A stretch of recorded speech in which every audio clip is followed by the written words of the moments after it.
बहू जनक पेशे से एक बहुत अच्छी वकील थी, लेकिन कहते हैं ना, बहू कितनी भी बड़ी तोप क्यों ना हो, सास के सामने तो भीगी बिल्ली ही होती है। अरे जनक, क्या बात है।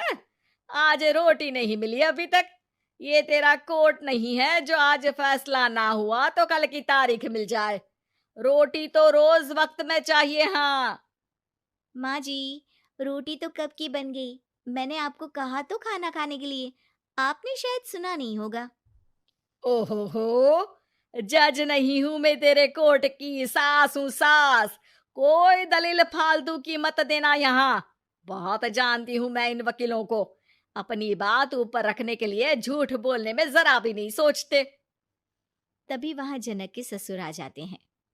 अरे भाग्यवान, क्यों बेचारी के काम को कोसती रहती है हमेशा। मैं भी तो था वहां जब ये आई थी तुझे रोटी खाने को बुलाने के लिए। सास को तो अब गुस्सा आ जाता है कि कैसे किसी ने बहू की साइड ले ली। अरे वाह जी वाह। वो तो मैं जानती थी कि कोई ना कोई गवाह तो ये पेश कर ही देगी। पर मैं तो अब सीधा खाना खाकर सोने जाऊंगी। मुझे आदत नहीं है किसी से बहसा बहसी करने की। पता नहीं कैसे ये वकील इतना दिमाग लगाकर खुद तो झूठ बोलते ही हैं, साथ में झूठे गवाह भी ले आते हैं। जनक को सास के ताने सुनने की अब आदत सी पड़ जाती है। एक दिन जनक वकील की ड्रेस पर काला कोट पहनकर कोर्ट के लिए निकल ही रही होती है कि अरे कहाँ चली काला कौवा बनकर। टोक दिया ना। अब कोर्ट तो वकील वाले ड्रेस पहनकर ही जाऊंगी ना। वाह भाई वाह, दामिनी तो मैंने भी देखी है। सन्नी पाजी ने ऐसा ही कोट पहना था और कहा था कि तारीख पर तारीख, तारीख पर तारीख। मतलब कि कोई बात करनी है तो बोलिए, वरना वक्त नहीं है मेरे पास खराब करने के लिए। अरे पता नहीं तुझ में क्या देखा मेरे बेटे ने, सारा दिन वकीलों वाली बहस करती है, भोली भाली सास के साथ। अच्छा सुन, जो इतनी बहस मेरे आगे करती है ना, जरा अपने बॉस से कर ले, जो 1 साल भी ना हुए तेरी शादी को और काले कपड़े पहना दिए। अंदर जा और लाल कोट पहन कर आ, पता तो चले कि नई नवेली शादी हुई है। अरे माँ जी, कोर्ट में मेरा बॉस क्या करेगा? ये तो पूरे देश की ड्रेस है वकीलों के लिए। लेकिन सास तो ठहरी सास। अच्छा, तो कोई जरूरत नहीं है 2-4 साल कोर्ट जाने की। शादी थोड़ी पुरानी हो जाए तब इजाजत दे दूंगी मैं तुझे काले कपड़े पहनने की। अब क्या था, मन मारकर जनक को लाल रंग का कोट पहनकर कोर्ट जाना पड़ता है। उसके जाने के बाद आहा, बड़ी आई पूरे देश की ड्रेस की बात करने वाली। अरे पहना दिया ना लाल कोट। अब सास आए दिन या तो जनक को उसके काम का ताना देती या फिर उसका काम छुड़वा देने की धमकी। तंग आकर एक दिन जनक पति से कहती है, मैं सोच रही हूँ कि कोर्ट जाना बंद ही कर दूं। अरे क्यों यार, इतना अच्छा करियर है, क्यों छोड़ने की सोच रही हो? अरे लाल रंग का कोट पहनकर जाना पड़ता है।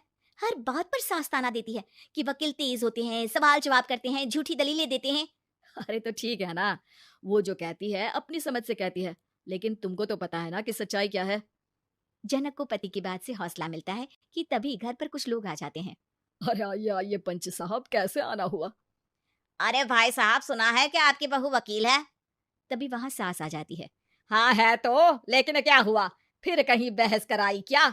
अरे हम तो खुद दुखी है उसके व्यवहार से। अरे भाभी जी, आपको तो पूरा मोहल्ला जानता है कि आप कितना बोलती है। फिर हम यहाँ बहू रानी की कोई शिकायत नहीं, बल्कि अपनी परेशानी लेकर आए हैं। ससुर जी खुश हो जाते हैं। हाँ हाँ, मैं अभी बहू को बुलाता हूँ।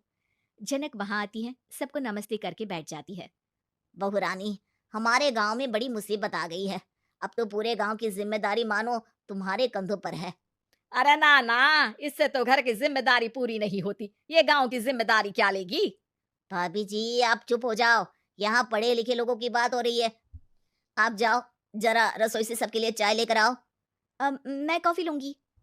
हाँ हाँ, वकील साहिबा के लिए कॉफी। सास सर पैर सब पटक कर वहां से निकल जाती है। बहू, गांव में पानी नहीं आ रहा है। पड़ोसी राज्य ने हमारा पानी रोक रखा है। इसका मामला तो बड़े कोर्ट में चलेगा पंच जी, लेकिन ऐसा क्यों? वो राज्य हम लोगों से पानी के पैसे मांग रहा है। अब आधे गांव में पानी की सप्लाई खत्म हो गई है बहुरानी। अच्छा पंच साहब, बात गांव की है तो मैं जरूर केस लड़ूंगी। यहाँ एक बार फिर सास की एंट्री हो जाती है। अरे वाह जी वाह, ये काम करवा लो, आप हमारी बहू से बहुत अच्छा करती है। मैं हूँ सीधी सादी सास। इस लड़की ने कैसे लड़ लड़ कर मुझे साइड कर रखा है, ये तो अब आपको पता चल ही जाएगा। अरे भाभी जी, आपकी आवाज तो पूरे गांव को सुनाई पड़ती है जब आप बहू रानी को सुंदर वचन सुना रही होती हैं। अरे वकील बहू मिली है, फक्र करो फक्र। हाँ जी हाँ, सारी फकर तो हम लोग ही करें। खैर, अब जो केस लड़ेगी और पानी गांव में आ जाता है, तो पंच साहब लिख कर देना होगा कि हैंड पाइप में सबसे पहले मेरी बाल्टी और घड़ा भरेगा।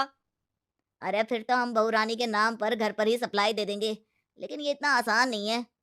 बहू, गांव के पास अभी वकील करने की भी पैसे नहीं है तो। अरे पंच साहब, ये मेरे गांव का मामला है, मैं आपसे एक भी पैसा नहीं लूंगी। सास को बहू की बात पर गुस्सा आ जाता है, लेकिन सबकी जाने के बाद झनक मन लगाकर गांव की परेशानियों को दूर करने में लग जाती है। और वो दिन भी आता है कि झनक केस जीत जाती है। अरे आज तो प्लम्बर आकर घर तक पाइप लगा गया है। खुश हो जाओ, मेरे कारण तुम लोगों को घर के अंदर ही पानी मिल जाएगा।